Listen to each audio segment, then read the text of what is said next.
in my opinion, it won't solve anything. I honestly wanna say in the next video that I was wrong. I honestly wanna say, but I think this can be called a nerf, but it's actually not doing anything. And we will see the season of the pandas here. Season 11, season of the pandas.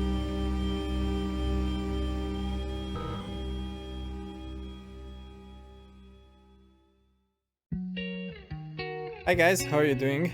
It's Warren here. Patch infos are out. So today is 24th of March 2021 and we will have a big patch before the end of season 10. We always get the big updates right before the finish of the season, which is quite bad for those who are playing in the championships. They will face the meta changes right before the semis and the finals, so the final 8. Jodo, if you get the idea, it would be awesome to just shift it to 1 week later, because nobody cares if we have the new content in the first week. Everybody is just confused when we get the new stuff on the very last week before the big push that will happen. Talking about big push, don't forget to join me. On Saturday I will have a really long stream. I will start at 12 p.m, so basically noon UTC time, on twitch.tv/BorenLargan, and everybody is welcome here, so please join me and follow my very last stream in this season, because after that on Sunday we will have the reset. But the main thing here, why we're all here, is the new content, of course. New content, new fun, definitely will be something interesting. I don't know if it will be only fun. So we have chess pieces, changes, removal and reworks, fragment system incoming, and a training camp as well.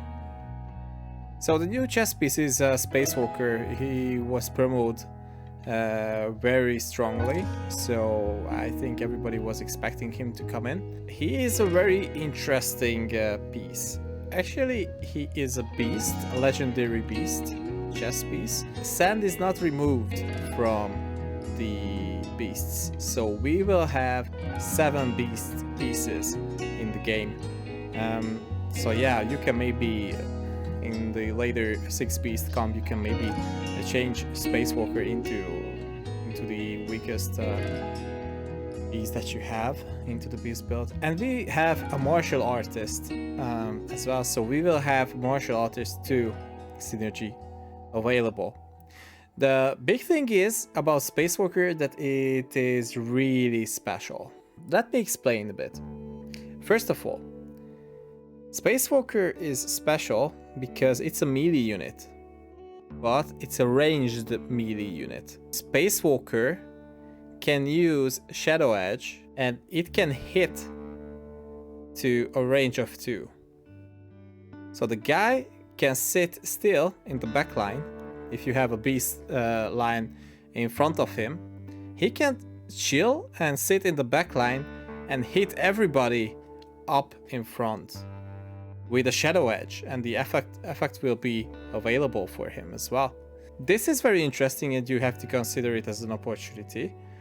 And the thing is that Spacewalker has a ability which will be casted only if he's not silenced. So you cannot use it with Frantic, for example, because it cannot. It's an active skill, as you can see it on the screen. It's an active skill. It won't be casted if he's silenced, even if he's not a mana user. So he's not using mana for this, but he's using this chi system. So every time he deals damage, he will get 1 mark, 1 chi level. And as soon as he's reaching chi level 4, then this active skill comes into the play. So basically he's not using mana, but he's using his base attacks as mana, or as a new thing to collect. So the only way you can speed these things up, if you make him attack quicker.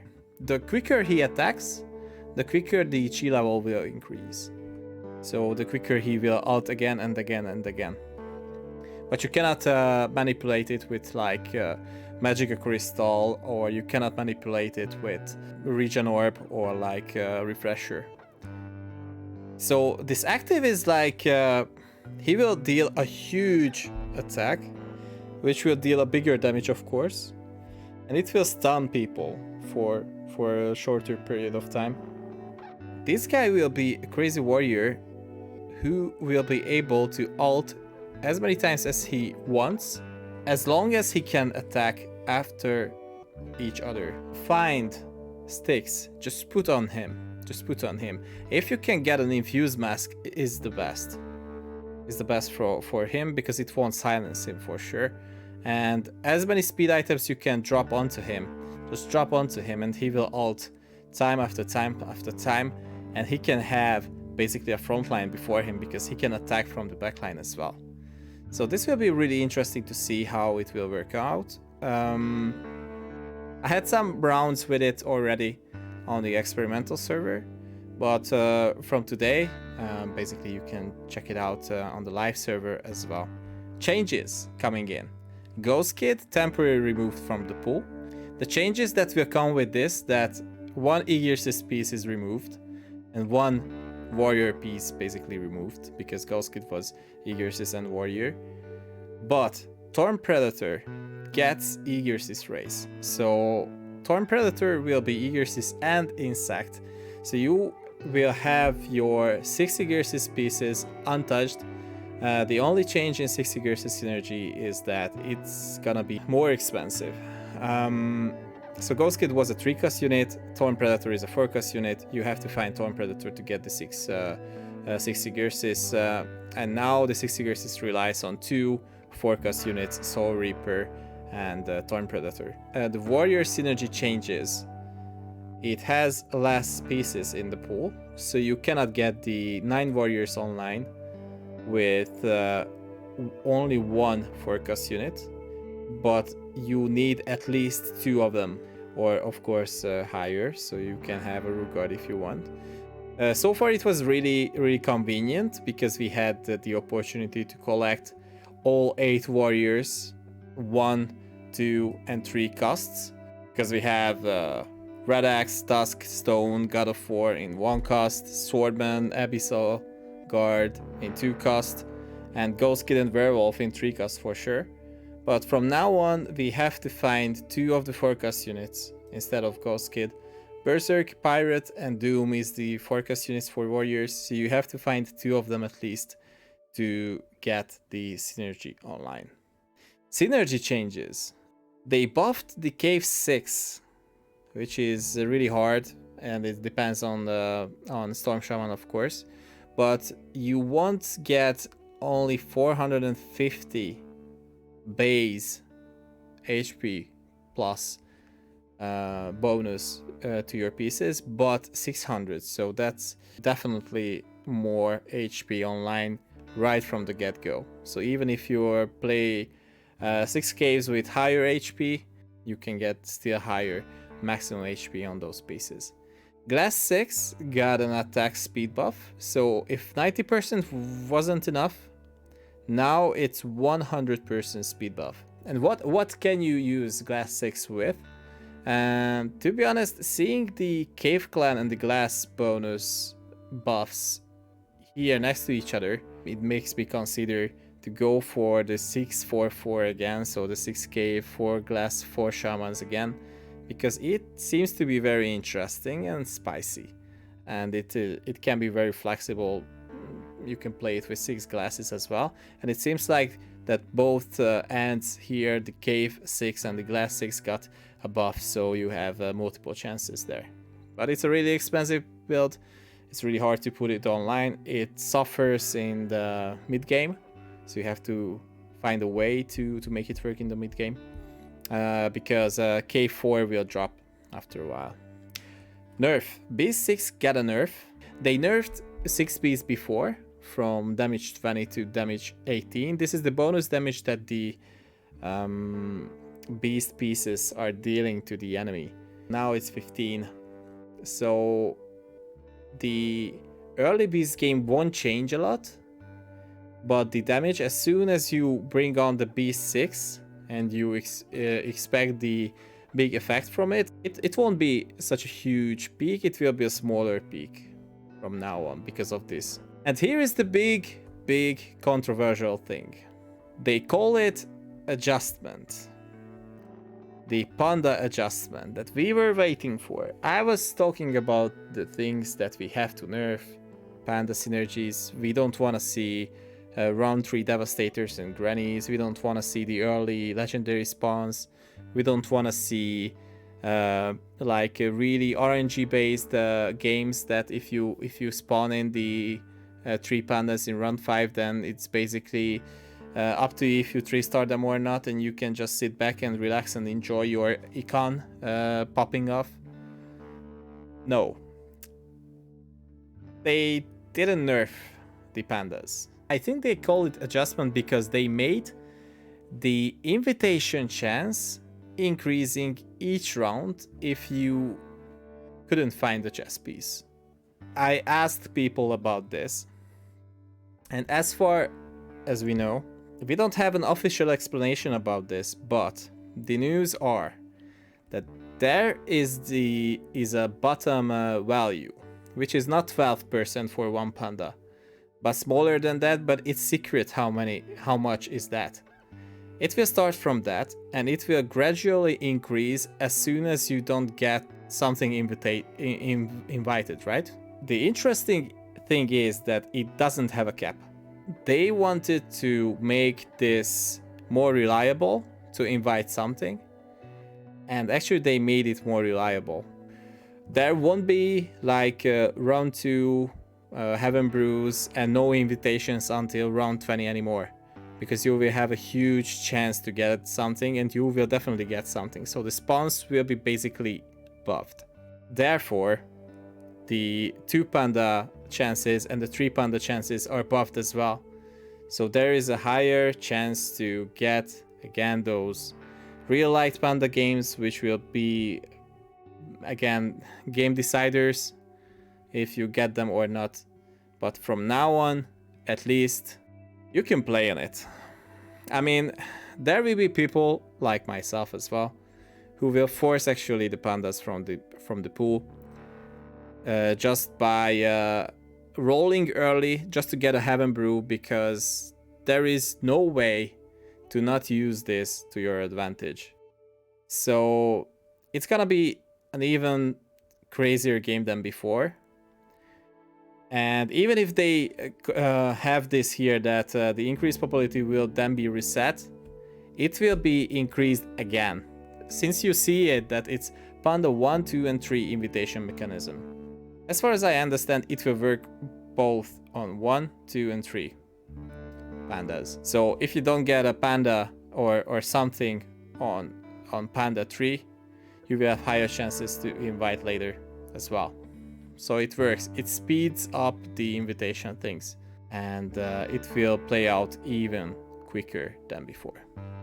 We have class changes. So the martial artist with the arrival of Spacewalker changed. We have the martial artist 1 synergy, which works as we've seen on Heaven Brew already. You've seen a lot of 1 HP Panda Man running around. And if you couldn't understand why is that, this is because of the martial artist 1 synergy. Because if a martial artist is attacked, it can split the non-pure damage to the race mates, basically. So if Heaven Brew is attacked, it will split apart 30% of the non-pure damage to the ally Panda Man. And this is why you've seen Thunder Tracers going around with 1 HP for a really long time, because Heaven Brew spread the damage there. And the 2 martial artists will work like the same, but it will have an effect on all pieces in your team. So all ally pieces will take a part of that 30% non-pure damage. So it's split among everybody on the field. It will be interesting how to make this work. I have some ideas as well already. Let's hope that we can make it work later. Another controversial after this patch is the rework of shamans, because now they actually took one very good opportunity to counter the big single hyper carries like Avenged Knight, Venomancer, Fallen, for example, like this. So it was really good option to go and counter the Kiras. It was a really good option to counter the big Avenges in late game. And in my opinion, it wasn't too overpowered. It wasn't too overpowered. There is so many ways how you can counter Shaman, a current Shaman 4. So many ways. You can flash to different places. You can basically use a nuker, which just deals with everything. Or you just have to have another carry or multiple carries. For example, with a beast build, like you can just demolish the shamans. I had a game when I was dealing with a shaman god mage build with a double doom carry, and even if my dooms got transformed after a while, my team had enough damage to just deal with the others. So I think that Shaman 4 didn't need a rework. Drodo actually says that they rework the Shaman 4 now, and they will adjust every single hyper carry after that. So Shaman 4 is all about randomness. If you have 4 shamans on the table, it will take 2.5 seconds to turn into a more expensive chess piece. That means that if you have a Storm Shaman 1 star, which costs 5, then it will turn into a 7 cost unit, which can be like a 3 cost unit on 3 starred, or for example a 5 cost unit 2 starred. Or if you have a 2-star Storm Shaman, it can turn into like a 3-star 5 cost unit, so a 3-star legendary. If you have only a Defector, which is a 1 cost unit 1 star, it will turn into a 3 cost something. So 3 cost can be a 2-star 1 cost unit, or a simple 1-star 3 cost unit as well. They can take equipment, but they won't inherit them after the transformation. So there is no point to give them equipment because it won't have an effect after transformation. Just like the synergies, so they won't have new synergies after the transformations. Everything will happen with the synergies that you have at the start of the round, just like it is right now. Okay, buffs, warriors. We had a nerf earlier when warriors got nerfed from 18, 9 warriors from 18 to 15, and now we are back to the original state. So it's gonna be the standard 6, 12, 18 additional armor. So basically 9 warrior got a buff. It will have more reflected damage, and it will deal easier with the enemy. And the thing is that it's harder to get because you don't have a 3 cost piece in the pool. We still have more things to discuss here. We have tons of ability changes. Skybreaker, the ability got actually buffed, but it's not buffing on Sky 1 and Sky 2, but only on 3 stars. Reaper, Reaper 1, Reaper 2 unchanged. Reaper 3 increased, so ability damage again. Water 1 and Water 3 unchanged, but Water 2 got a buff, 25 additional damage to the dash that she does. And here we go, Amber Blade nerf. So here we have a clearly overpowered unit that can deal with the whole team basically. And the effect that he does, the run, the catching fire, can be like increased with equipments, right? This piece resets on killing somebody while ulting. So as soon as he kills somebody, he can go for another run. This guy is invulnerable while attacking, ulting. And one more thing, the Ember 1 has a 5-second cooldown. Ember 2 has 4 and Ember 3 has 3 seconds cooldown. Why? It can reset, it is invulnerable, and it has a decreasing cooldown while upgrading. And because if you have Ember, most likely you have 2 or 3 pandas there. The panda synergy will be buffed. We will see quicker Ember 3 stars in my opinion later on. They nerfed not the invulnerability, not the reset, not the cooldown reduction while upgrading, but they nerfed the area of the ability, which he can jump between the pieces from 3, 3.5 and 4 to 2.5, 3 and 3.5. So basically, before a 1-star Ember could jump 3, from now on it will be only a 2-star Ember which can jump 3. If you spread your pieces more, you have a higher chance to not get punished by Ember 2. But my biggest issue with this is that Ember can still reset. You cannot have a build which is not squishy somewhere, right? If you have whatever build, and if you have a 1-star 1-cost piece there, it can be easily killed by an Ember 2 if it has additional damage like Shadow Edge or something else. Easily killed. And if you spread and Ember finds somebody to kill, it will jump over to another place and will ult there as well. So in my opinion, spreading doesn't solve anything. Okay, it makes him a bit harder, but while we are nerfing the distance by 0.5 grids, in my opinion, it won't solve anything. I honestly wanna say in the next video that I was wrong. I honestly wanna say, but I think this can be called a nerf, but it's actually not doing anything. And we will see the season of the pandas here. Season 11, season of the pandas.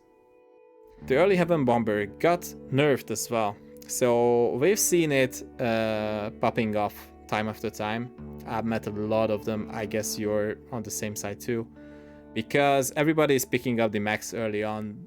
Because we can get still Heart of Max and books on creeps. Why, Drodo? Why didn't you change this one back? Please change it back. Heaven Bomber is somebody who can actually carry you in the really early game. And as soon as you have a 2-star and you can flash it, or maybe even you have a staff, a magical staff to it, it's an easy game if he's not getting trapped. So Heaven Bomber is a really strong carry piece early on. And they are nerfing already the the 1-star damage, but they are actually nerfing everything. The 1-star, 2-star, and the 3-star as well. The 1-star with 25, the 2-star with 25, and the 3-star with 50.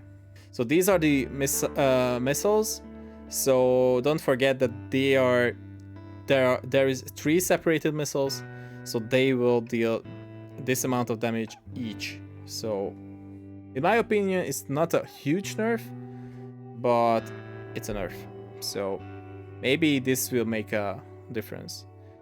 And there is a Fallen Witcher nerf, which I actually don't understand. Fallen will have a bonus attack after transformation, but not that much anymore. So that 10 points here on each level is not a huge deal, I think. You will play Fallen usually in Beast builds, and the Beast got nerfed as well, so that Beast Witcher build got a big hit. Item changes. This is another interesting topic again. We see the anti-mana items having a huge buff here. So Anti-Maga Cloak and the improved type of it, the Jade, got buff. So magic resistance from 30 and 35 to 40 and 50. And shield block magic damage from 150 and 250 to 200 and 400. So big buff on Jade. This will be a tough round or a tough season for the mages to come online and deal with the people, because yeah, you will have the anti-mega cloak, which is an area affecting, and it's more effective. And on the other side, Orb of Regen is getting a bigger mana restoration on hit, so 100 was it before, and 150 is gonna be from now on. We have some nerfs on equipments as well. So Shadow Edge nerf with the pure damage spread from 20% to 15. So bad news to EMBER, because EMBER uses usually Shadow Edge, but not only to EMBER, because Veno uses usually Shadow Edge, Avenge uses usually Shadow Edge, so all these big melee carries using Shadow Edge. If you have a melee carry, basically, it will affect you a lot, like Sins as well.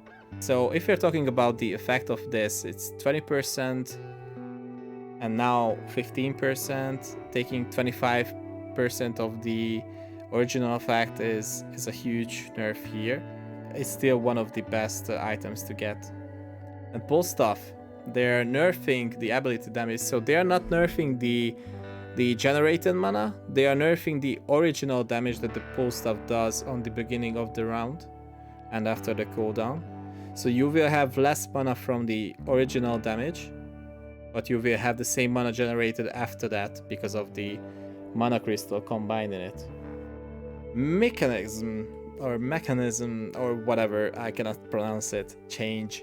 So the chess pieces being knocked away will stun for 0.1 seconds. So this means that Black Ice Lance and Holy Spirit Lance will have the knockback and a 0.1 second effect, but the main thing, the big game changer here is Hunter 9.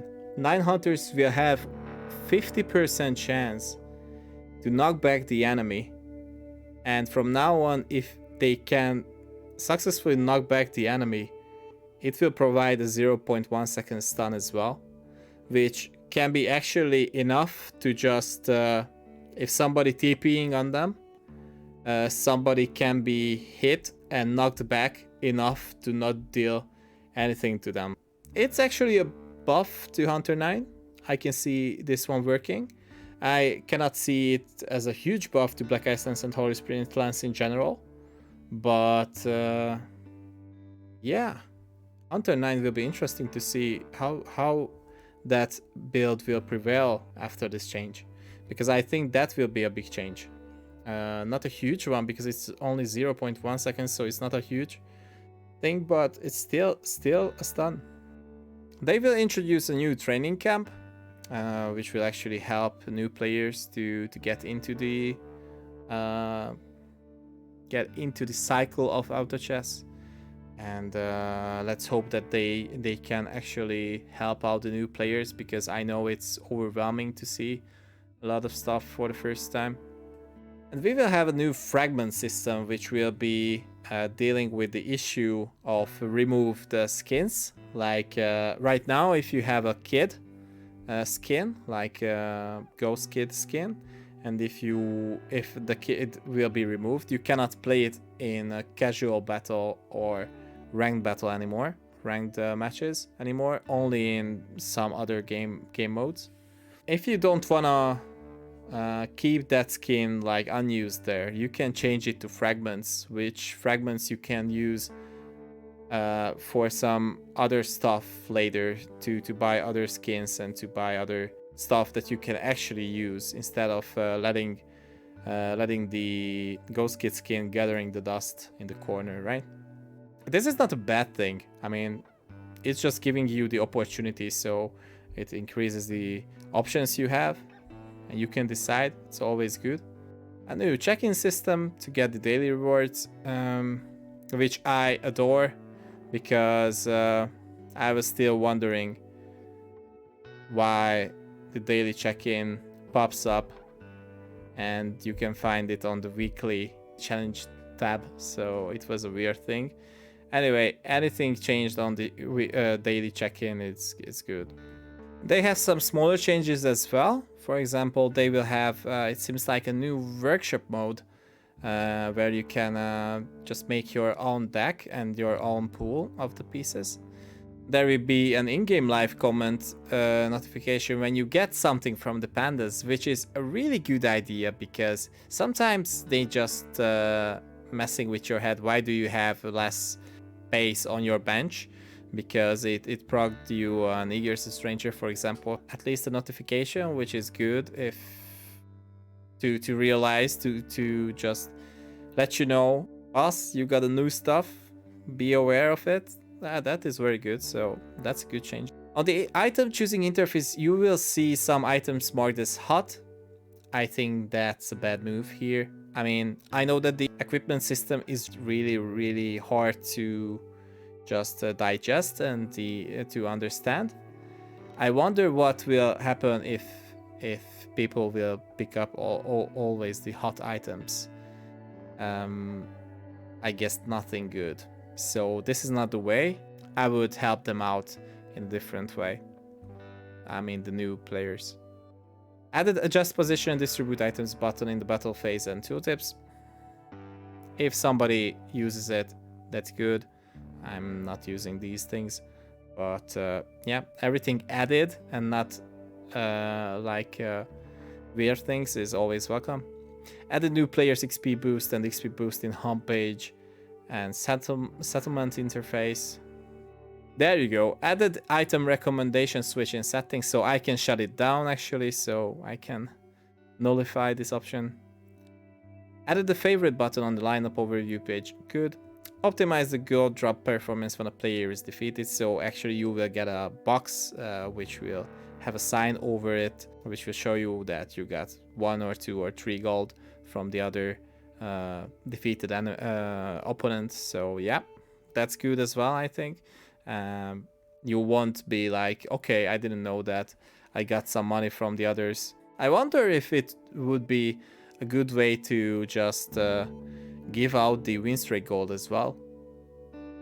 But I'm not against the current system at all. But if we have this drop system for gold, and if we have the display system for the broken streaks, why don't we have only one system here?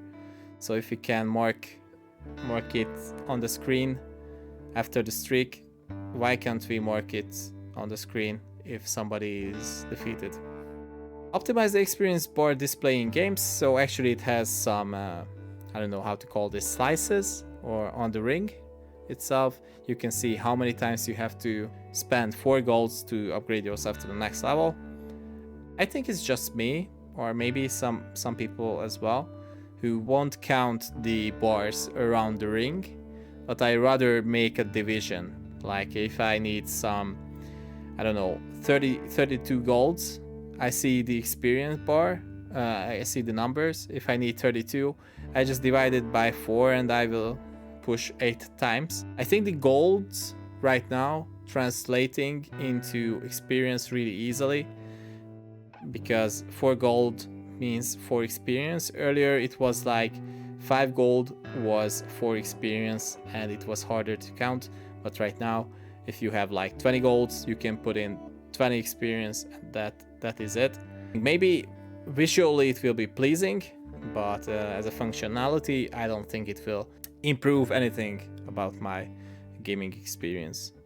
Optimize the population display in the preparation phase. Actually, I don't like this change. They had the display up on top, and now they will have it in the middle of the screen. Just like when the round ends, everything will be written in the middle of the screen as well. Not like before, it was much higher before. I wonder if this population display will be interfering with the ghost pieces when you are facing each other in 1v1, because I think they will. It will be a weird one. Anyway, I don't like it so far, but we'll see. And optimize the chest skin unlock process in chest skin interface. That's a good idea. We had some troubles with understanding how to collect like 9 of them, because I think you can open 9 of them only. So it was weird to see how to adjust the opening system. I'm not a huge chess pass user. I bought my first pass only yesterday, so maybe I'm not well informed in this thing, but everything that helps with the unlocking of skins, it's good and welcome. So this is it, guys. The maintenance will happen on March 24th today at 4 p.m. UTC time, and it will take approximately 6 hours from your life. And you can check out these patch notes all in detail in the game itself, so you can check everything out that I was discussing here in the vid before in the game under the notices and the maintenance message. So thanks guys for being here, and yeah, there it is, the notification is already on, so soon we will have this patch online. Thanks for watching the video. I really hope that I helped you out with some new information, with some opinion. Have fun on the chessboard, and see you soon. I was Boran, I'm out.